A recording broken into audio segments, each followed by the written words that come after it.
있습니다. 웰빙이라고 주요 얘기하죠. 두 번째는 실업이라고 하는 개념이 있습니다. 내가 원치 않든 더 이상 생계를 유지할 수 있는 직장이나 자영사업을 할 수 없는 그런 부분이 있겠고요. 고령화라고 하는 이 세 가지 트렌드가 있는데 이 부분에 대한 것들을 저희가 가만히 들여다보면 굉장히 중요한 몇 가지의 가능성들을 엿볼 수 있습니다. 건강산업에 대한 부분이 그 중에 첫 번째겠죠. 이미 잘 알고 계시는 내용입니다. 세상에는 3조 달러의 아주 어마어마한 규모의 시장이 이미 두 번 존재했습니다.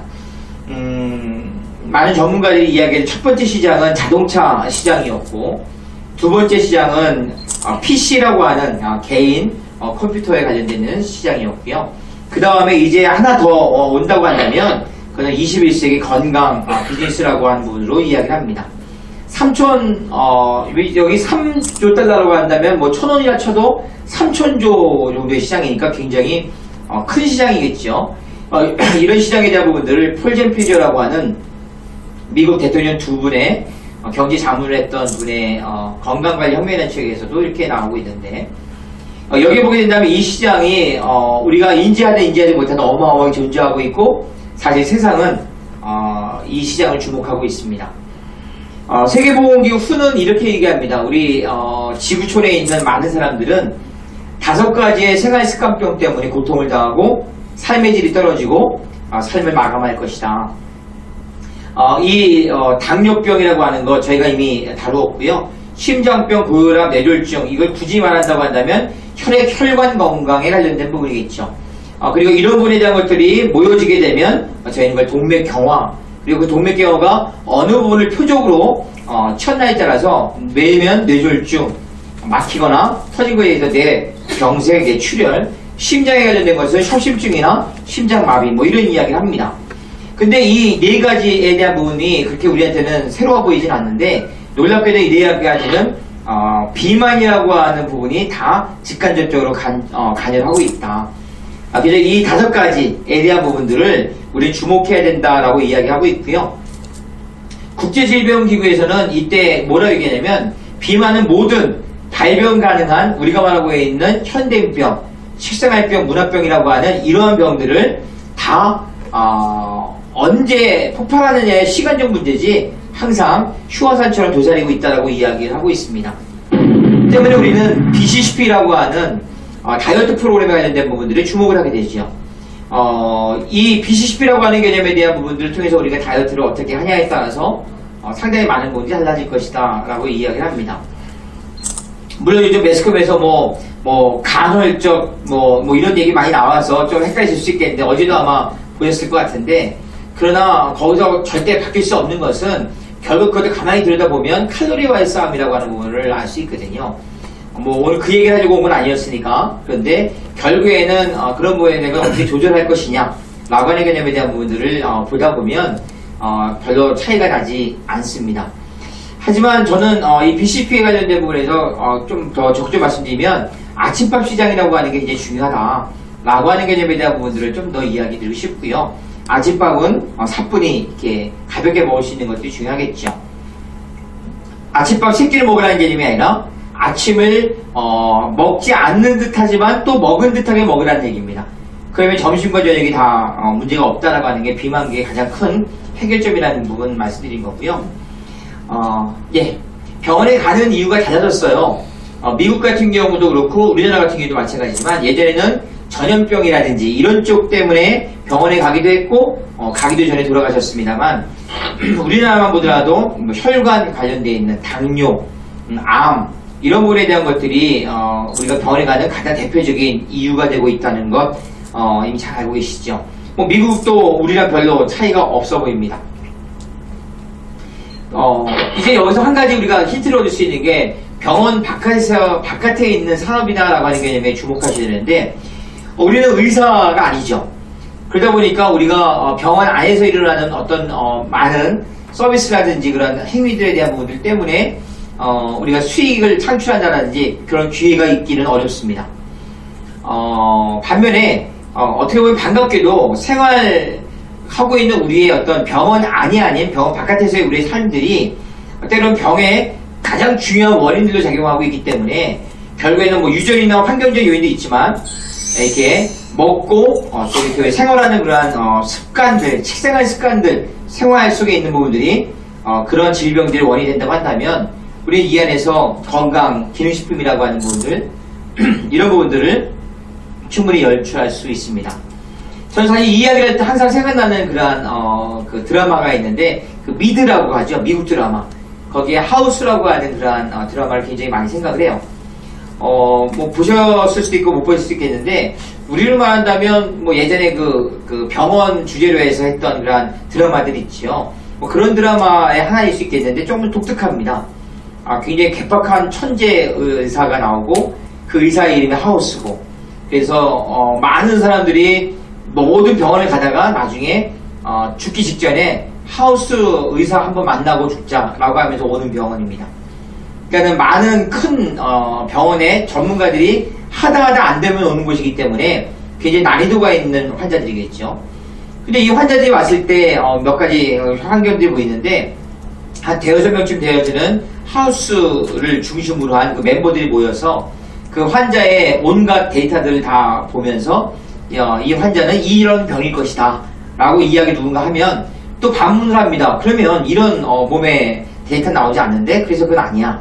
이렇게 옥신각신하다가 어느 하나가 딱 나왔을 때 그런가 싶어가지고 가장 가능성 있는 것 하나를 중심으로 잡고 거기에 치료를 하죠. 그리고 치료하는 과정 속에서 이제 나오는 장면 중에 하나가 뭐냐면 두 명의 그 멤버 중에 의사 중에 두 명이 그 사람의 집에 간다는 겁니다. 집에 가서 냉장고도 열고 화장실, 거실, 침대, 뭐 카페트 다 뒤져봅니다. 그리고 그분의 식생활, 주거생활, 먹는 것 이런 것들 속에서 그분이 몸이 안 좋아진 것에 대한 어떤 원인들 그런 것들을 찾아내는 장면들이 나옵니다. 그리고 그 과정 속에서 갑자기 병원이 나오면서 병원에서 이제 이걸 거야 라고 막 하면서 치료하다가 갑자기 반전이 일어나죠. 막 떨어지고 막 죽기 일부 직전까지 막 가면 이게 아닌 게 해가지고 또 다시 모여가지고 그 아닌 게 배요? 하면서 다시 또 말하고 뭐 이런 것들. 저는 그 장면을 보면서 굉장히 쇼크를 받았어요.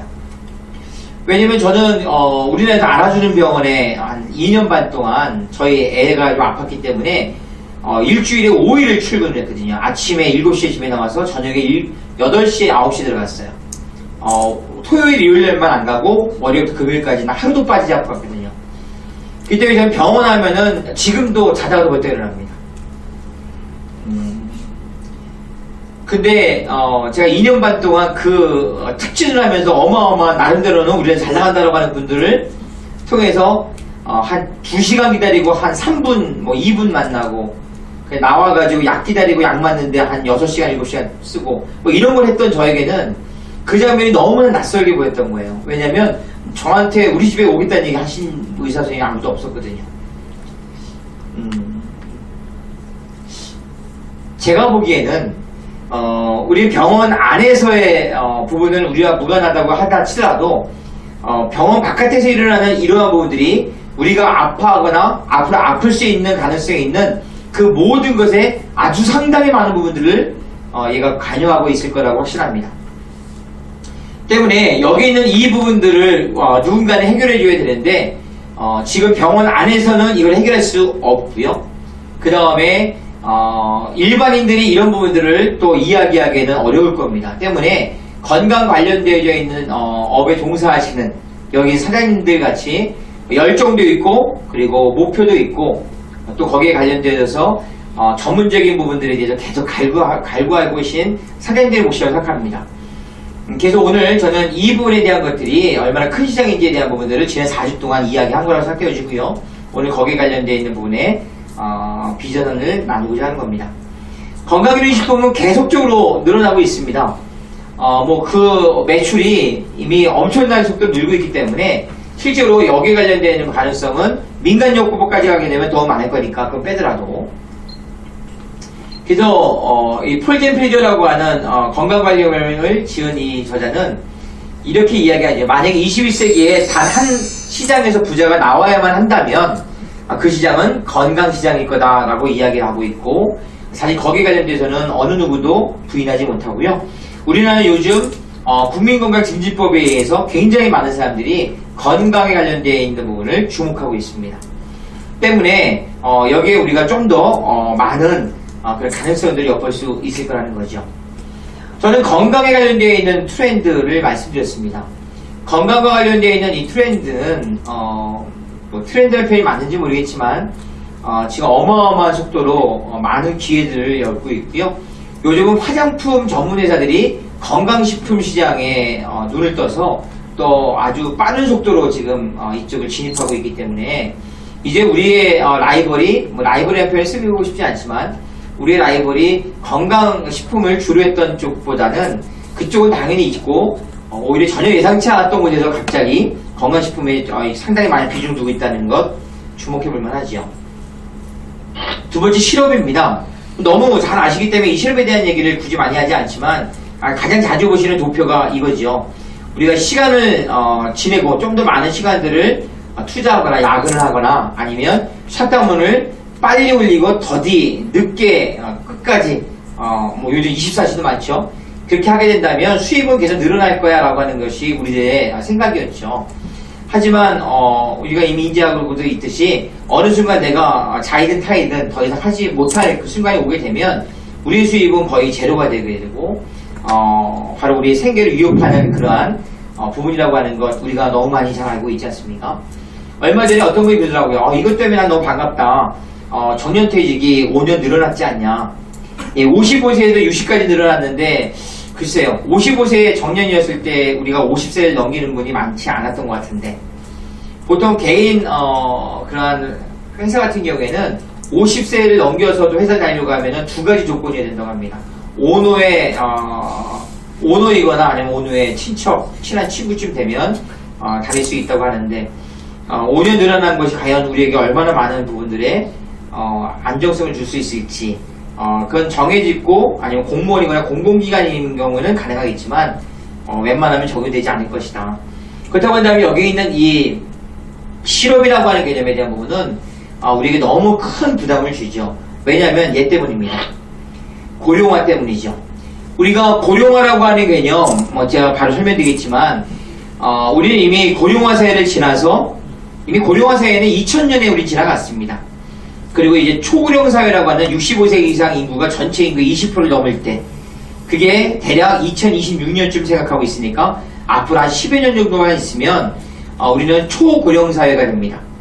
5명 중에 1명이 65세 이상이라는 얘기고요. 그리고 그 이야기는 거기에 따를 수 있는 많은 노화를 이야기하실 수 있는 상당히 많은 병들이 우리를 자유롭지 못하게 만들 것이다. 근데 이러한 분들이 너무너무 많아지는데 근데 그분들이 어떤 일을 하고 계시지 않고 그 다음에 그분들이 만약에 몸이 아프다고 한다면 우리는 엄청난 사회적 무리를 안게 될 겁니다. 이미 베이비붐 시대에 있는 분들이 50세를 넘겼기 때문에 그 어떤 볼륨이 굉장히 커서 지금부터 10여 년만 있으면 그분들이 다 60, 65세 넘기 때문에 아마 우리가 감당할 수 없을 만한 사회적 문제가 될 거라고 많은 사람들은 조심스럽게 예측을 하고 있지만 또 중요한 것은 대안이 별로 없다라고 하는 것도 또한 문제입니다. 고령화를 잠깐 보게 되면 우리나라는 고령화에 대한 부분들은 어떻게 가고 있을까? 노인이라고 칭하는 기준은 65세 이상입니다. 65세 이상 인구가 7%를 넘으면 고령화 사회라고 합니다. 지난 2000년 당시 우리나라의 노인 인구는 7.2%를 기록해서 우리는 이미 고령화 사회에 살고 있습니다. 노인 인구의 비율이 14% 이상인 고령 사회는 2019년에 다가옵니다. 이 5명 중 1명이 노인인 초고령 사회는 2026년으로 예상하고 있습니다. 단순히 노인 인구가 늘어나는 것이 문제가 아닙니다. 중요한 점은 너무나 빠르게 고령화가 진행되고 있다는 사실입니다.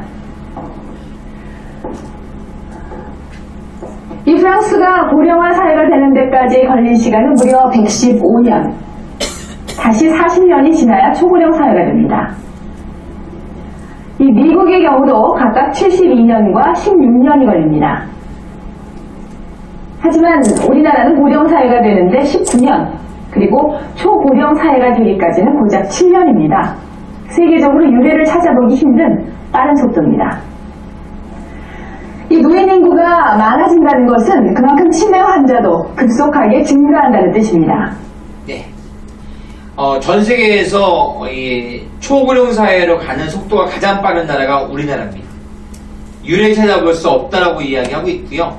그 다음에 이 부분 때문에 우리는 상당히 두려움에 떨고도 있지만 더 중요한 거는 여기에 관련되어 있는 적극적인 그러한 노인들이라고 하는 분들이 맞는지 모르겠어요. 이제 60이 넘으신 분들에게 노인이라는 얘기를 하기 좀 어려울 것 같아요. 이제는 한 80 정도 되면 좀 약간 예의를 갖춰야 될 것 같고, 저희가 전철을 타게 되면 60에서 70 되시면 다 서 계셔야 될 것 같고요. 그 자리, 특별히 마련한 자리는 한 90 정도 되셔야지만 앉을 수 있을 것 같아요. 저희 회사에도 화장실에 이런 게 쓰여 있습니다. 담배를 피우지 마십시오. 딱 되어 있고 밑에 뭐라 하냐면 99세 이상인 경우 피셔도 됩니다. 이렇게 되어 있습니다. 그렇기 때문에 이게 문제가 될 것이다 라고 생각합니다.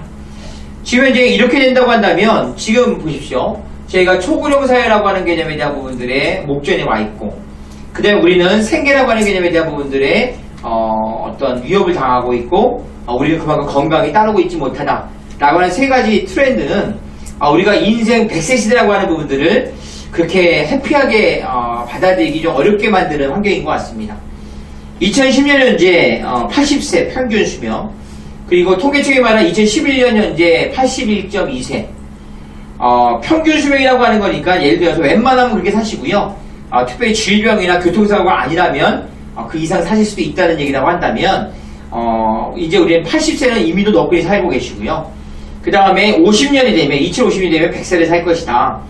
근데 우리가 직장을 다니는 게 만약에 60까지 다닌다 하더라도, 아니면 자영업을 할 수 있다 하더라도 그 이후에 한 30년, 40년은 우리는 특별한 일거리 없이 살아야 된다라고 하는 그런 부분에 봉착하게 됩니다.